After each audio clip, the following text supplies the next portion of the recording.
সেই সময় হিন্দুদের তাদের ধর্ম টিকিয়ে রাখার জন্য কর দিতে হতো। হ্যাঁ, ঠিক বলছি। হিন্দুদের তাদের ধর্ম টিকিয়ে রাখার জন্য কর দিতে হতো।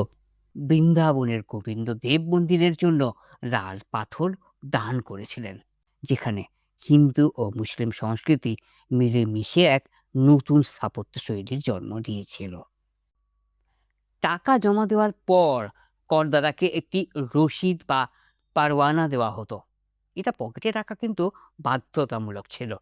যদি কোনো হিন্দু রাস্তায় চলাফেরা করার সময় সৈন্য বা রাজকীয় প্রহরীদের এই পারওয়ানা দেখাতে না পারতেন, তবে তাকে তৎক্ষণাৎ বন্দি করা হতো অথবা সবার সামনে চাবুক মারা হতো।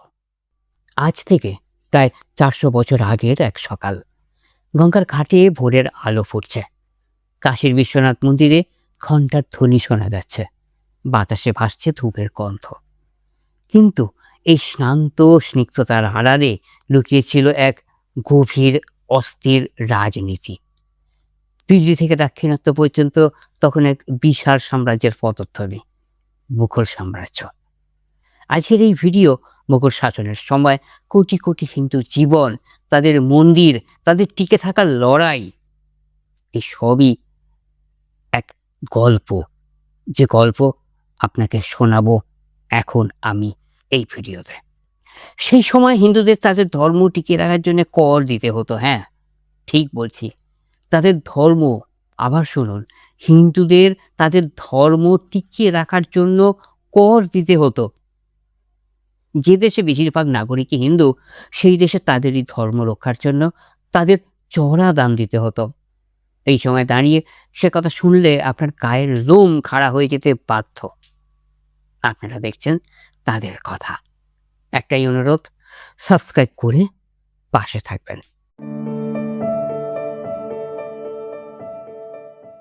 1526 সাল 21শে এপ্রিল, পানিপথের প্রথম যুদ্ধে ইব্রাহিম লোদিকে হারিয়ে ভারতের সিংহাসনে বসলেন জহিরুদ্দিন মোহাম্মদ বাবর।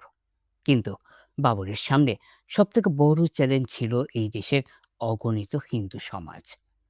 বাবর তার আত্মজীবনী বাবর নামাতে লিখেছিলেন, হিন্দুস্তান এক অদ্ভুত দেশ, যেখানে মানুষের সংস্কৃতি আর ধর্ম অত্যন্ত গভীরে প্রথিত। বাবর থেকে হুমায়ুন, মুঘলদের শুরুর দিনগুলো ছিল মূলত ক্ষমতার দখলের লড়াই। আর এই লড়াইয়ের মধ্যেই তারা সাধারণত হিন্দুদের জীবন অনিশ্চয়তায় ভরিয়ে দিয়েছিল।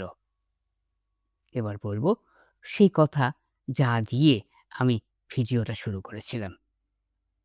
হিন্দু ধর্ম রক্ষার লড়াই, জিজিয়া কর। সেই সময় হিন্দু ধর্ম রক্ষার জন্য এই কর দিতে হতো সেই সময়ের মুঘল সম্রাটকে। জিজিয়া শব্দটি এসেছে আরবি শব্দ যা থেকে, যার অর্থ প্রতিদান। ইসলামিক আইন বা শারিয়া অনুযায়ী একটি ইসলামিক রাষ্ট্রে অমুসলিমদের, যাদের বলা হতো জিম্মি, যান মালের নিরাপত্তার বিনিময়ে এই কর দিতে হতো। এটা কেবল একটা ট্যাক্স ছিল না, বরং এটি ছিল একটি রাজনৈতিক বার্তা যে আপনি শাসনের অনুগত্য স্বীকার করছেন। জিজিয়া কেবল একটি কর ছিল না, এটি ছিল একটি ধর্মীয় দণ্ড। কিন্তু এই কর দেওয়ার পদ্ধতিটি কতটা পৈশাচিক ছিল তা শুনলে আপনার রক্ত হিম হয়ে যাবে। এটা শুধু ট্যাক্স ছিল না, এটা ছিল একজন মানুষের আত্মসম্মানকে পিষে মারার এক সুপরিকল্পিত নীল নকশা। কিভাবে আমাদের পূর্বপুরুষদের উপর এই কর চাপিয়ে দেওয়া হতো, চলুন আজ ইতিহাসে সেই ধুলো মাখা দলিলে হাত দিই। শরিয়া আইন অনুযায়ী করদাতাদের তিনটি ভাগে ভাগ করা হয়েছিল। উচ্চবিত্ত, যাদের কাছে 200 দিরহামের বেশি সম্পত্তি ছিল, তাদের বছরে 48 দিরহাম দিতে হতো। মধ্যবিত্ত, যাদের সম্পদ মাঝারি, তাদের দিতে হতো 24 দিরহাম। আর নিম্নবিত্তদের, মানে সাধারণ কৃষক বা দিনমজুর যারা, তাদের দিতে হতো 12 দিরহাম। দিরহাম সম্বন্ধে একটা ছোট ধারণা দিই। তখন মুদ্রার মান নির্ধারিত হতো সোনা বা রূপোর ওজনের ওপর। তখন পয়সা তৈরি হতো রূপো দিয়ে। 1 দিরহাম সাধারণত প্রায় 3 থেকে 3.5 গ্রাম খাঁটি রূপো দিয়ে তৈরি হতো। মনে রাখবেন, সেই সময় ১২ দিরহাম একজন গরিব মানুষের কয়েক মাসের অন্ন সংস্থানের সমান ছিল। ১২ দিরহাম মানে এখনকার সময় হিসাব করলে হবে প্রায় ৳৪,০০০। সেই সময় একজন সাধারণ কৃষক বা শ্রমিক যাদের মাসিক আয় ছিল মাত্র ১ থেকে ২ দিরহাম, এই টাকা জোগাড় করতে অনেক হিন্দু পরিবারকে তাদের পালিত পশু এমনকি ঘর-বাড়ির আসবাবপত্র পর্যন্ত বিক্রি করতে হতো। ঔরঙ্গজেব জিজিয়া কর চালু করেছিলেন, কিন্তু এই করের জন্ম কোথায়? এর উত্তর পেতে আমাদের পিছিয়ে যেতে হবে ৭১২ খ্রিস্টাব্দে।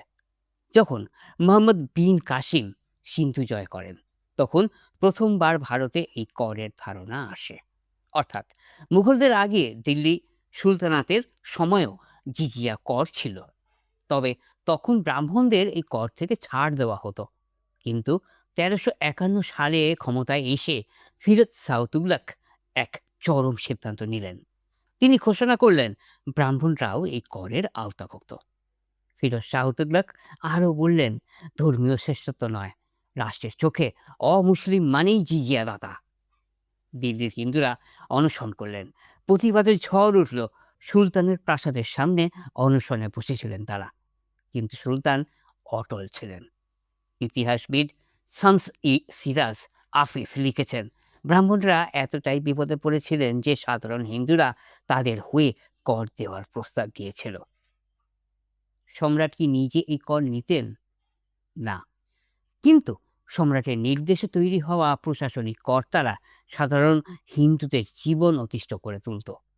এই কর আদায়ের ধাপগুলো ছিল অনেকটা এই রকম।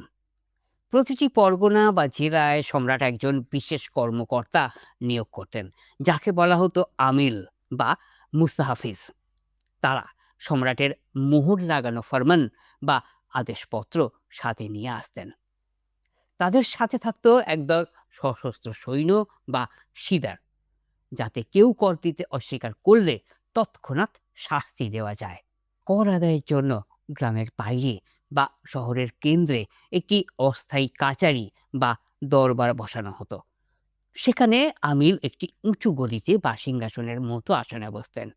কোনো হিন্দু জমিদার তাদের প্রতিনিধি পাঠিয়ে কর দিতে পারতেন না। প্রতিটি ব্যক্তিকে সশরীরে সেই আমিরের সামনে হাজির হতে হতো। এটা করা হয়েছিল এই জন্য যে, যাতে প্রতিটি মানুষ অনুভব করে যে সে সম্রাটের দয়ায় বেঁচে আছে। তবে ইতিহাস মোড় নিল ১৫৫৬ সালে, যখন সিংহাসনে বসলেন জালালউদ্দিন মোহাম্মদ আকবর। তিনি বুঝতে পেরেছিলেন তলোয়ার দিয়ে নয়, মানুষের মন জয় করে ভারত শাসন করতে হবে। ১৫৬৪ সালে তিনি এক ঐতিহাসিক সিদ্ধান্ত নিলেন, অমুসলিমদের ওপর চাপিয়ে দেওয়া বৈষম্যমূলক জিজিয়া কর বাতিল করলেন। একবার শুধু করই তোলেননি, তিনি হিন্দু রাজাদের সঙ্গে আত্মীয়তার সম্পর্ক করলেন। আমেরের রাজা মানসিংহ হয়ে উঠলেন মুঘল ফৌজের প্রধান সেনাপতি। মথুরা আর বৃন্দাবনের বৈষ্ণব ধর্মতত্ত্ব আকবরকে এতটাই মুগ্ধ করেছিল যে তিনি বৃন্দাবনের গোবিন্দ দেব মন্দিরের জন্য লাল পাথর দান করেছিলেন। এটা ছিল এক অদ্ভুত সন্ধিক্ষণ, যেখানে হিন্দু ও মুসলিম সংস্কৃতি মিলেমিশে এক নতুন স্থাপত্য শৈলীর জন্ম দিয়েছিল। কিন্তু ইতিহাসের চাকা সব সময় এক জায়গায় থাকে না। ১৬৫৮ সালে সিংহাসনে বসলেন শাহজাহানের পুত্র মহিউদ্দিন মোহাম্মদ ঔরঙ্গজেব। তার শাসনকাল ছিল আকবরের ঠিক বিপরীত। ১৬৭৯ সালে তিনি আবারও হিন্দু ও অমুসলিমদের ওপর জিজিয়া কর চাপিয়ে দিলেন। এই সময় প্রচলিত ফতোয়া ই আলমগীরি অনুযায়ী কর দেওয়ার পদ্ধতি ছিল চরম ন্যাক্কারজনক। করদাতাকে আমিরের পায়ের কাছে নিচে দাঁড়াতে হতো। যখন করদাতা তার কষ্টার্জিত মুদ্রার থলি এগিয়ে দিতেন, আমির সেটা সরাসরি হাত দিয়ে নিতেন না। অনেক সময় করদাতাকে নির্দেশ দেওয়া হতো টাকাগুলো মাটিতে বা একটি বিশেষ পাত্রে ঢালতে। টাকা নেওয়ার পর আমির অনেক সময় করদাতার মাথায় বা পিঠে একটা থাপ্পড় মারতেন। এর মানে কি জানেন? এর মানে ছিল, তুই একজন বিজিত, তুই নগণ্য। অনেক ঐতিহাসিক দলিলে পাওয়া যায় কর দেওয়ার পর করদাতাকে মাথা নিচু করে পিছিয়ে পিছিয়ে যেতে হতো। আমিলকে পিছন দেখানো নিষিদ্ধ ছিল। অনেক সময় আমিল করদাতার গায়ে থুতুও ফেলতো। টাকা জমা দেওয়ার পর করদাতাকে একটি রসিদ বা পারওয়ানা দেওয়া হতো। এটা পকেটে রাখা কিন্তু বাধ্যতামূলক ছিল।